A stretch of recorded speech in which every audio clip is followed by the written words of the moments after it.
రాజశేఖర రెడ్డి గారి మూలాలు కాంగ్రెస్ పార్టీయే, రాజశేఖర రెడ్డి గారి ఊపిరి కూడా కాంగ్రెస్ పార్టీ.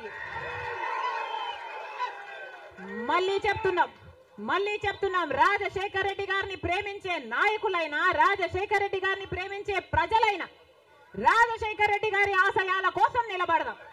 ఈరోజు ఎంత బాధేస్తున్నదంటే నాకు రాజశేఖర రెడ్డి పైన చనిపోయినాక ఎఫ్ఐఆర్ కట్టినటువంటి చరిత్ర ఆ కాంగ్రెస్ కి ఉన్నది. అదేవిధంగా ఆ చంద్రబాబు ఆమె సోనియా గాంధీ కలుసుకొని రాజశేఖర రెడ్డిని ఏ విధంగా చేశారో ప్రజలకి అందరూ కూడా తెలుసు. అందరూ ఒకటైనారు, అభివృద్ధిని దూరం చేయాలనుకుంటున్నారు.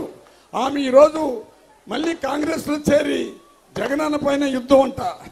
అమ్మా నువ్వు కూడా నాకు వయసు 72-73 అవుతున్నది. తల్లి నీకు తల వంచి నమస్కరిస్తుండా. అందరితో కలిసి అన్న పైన పోటీ చేసే ఆ ఆలోచన నీకు ఉన్నా కానీ నీ అంతు చేస్తా, నీ కథ తీరుస్తా అనే మాటలు మాట్లాడినావంటే పబ్లిక్ కూడా నిన్ను దూరం చేసేస్తారు.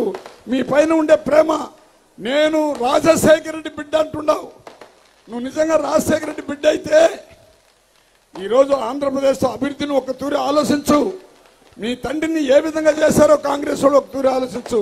మీ అన్నదమ్ముని జైల్లో ఏ విధంగా పెట్టారో ఒక తూరి ఆలోచించు. ఏమీ తెలియకుండా ఎలాంటి తప్పు చేయని వ్యక్తిని అన్యాయంగా 16 నెలలు జైలుకి పంపిస్తే నువ్వు ఆ రోజు చెల్లెలుగా మా అన్న ఇడిచిన బాణం అని బయట వచ్చినవే. ఈరోజు నువ్వు చంద్రబాబు ఇడిచిన బాణమా, సోనియా గాంధీ ఇడిచిన బాణమా? జగనన్న పైన ఎందుకు ఇంత కుట్రలు పండుతుండారో నాకు అర్థం కాలేదు.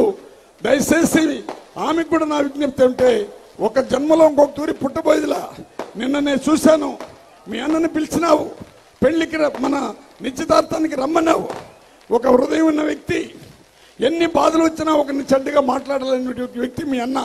జగనన్న వస్తే ఇట తిరిగి చూస్తాడు, రామ్మ అంటాడు, నువ్వు దూరంగా నిలుచుకుంటావు. నీ వల్ల మీ తల్లి కూడా మదన పడతా ఉంది.